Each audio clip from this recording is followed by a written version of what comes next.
Today I'm swapping out the spark plugs on a 2011 to 2016 1.4 liter Chevy Cruze. And as with most repairs, it is a good idea to remove the negative battery cable before you get started, just to avoid any damage from shorting things out. The first main step is to remove the plastic cover on the top of the engine. I found it was easiest to put your fingers under the front side of the cover and gently pry it up. You want to take your time because the plastic may be brittle. With the front loose, it opens like a door hinge, but you can gently pry the hinges at the back of the engine to release it fully. If you take your time, you won't break anything and you'll be able to put it back just the way that you found it. On the right side of the coil pack, remove the connector by pushing the orange tab back to release the lock. Then you can squeeze the tab and gently wiggle it free. It took 2 hands for me to get it out, but it shouldn't be too difficult.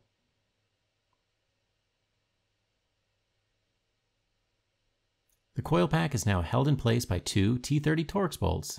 Make sure the Torx head is fully seated before twisting, just to make sure you don't strip the head, and then remove both bolts.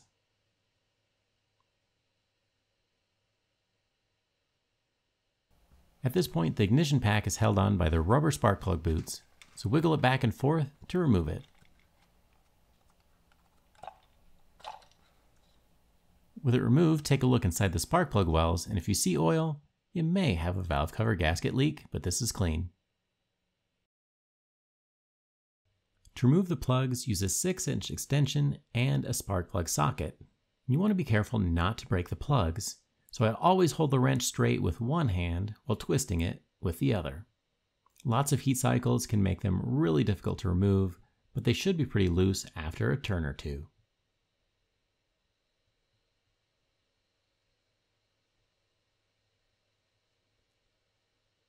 I'm replacing my plugs with the AC Delco part number 41-121, and I've linked to that and the other items in the description below for your convenience. The original plugs were from NGK with the part number on the screen.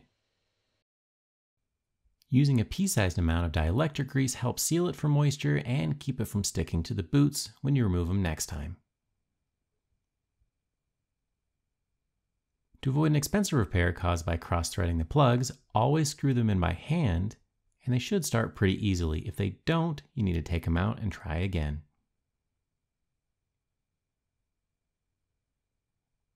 Then use a ratchet until it's just barely snug. Follow the same process for the other 3 spark plugs.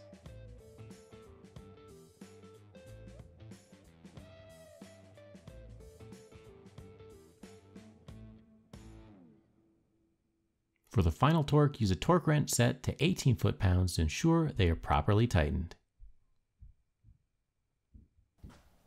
Put the ignition coil back on the plugs and push it down until it fully seats.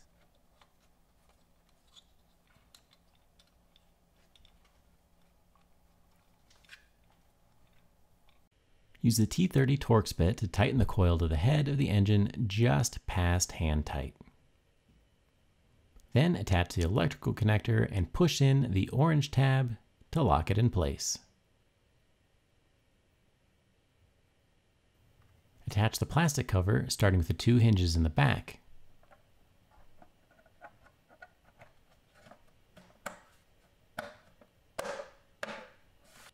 And finally, reconnect the negative battery cable and prepare to start the car. Once it starts up, listen to the engine and check for a smooth idle so you know that you were successful.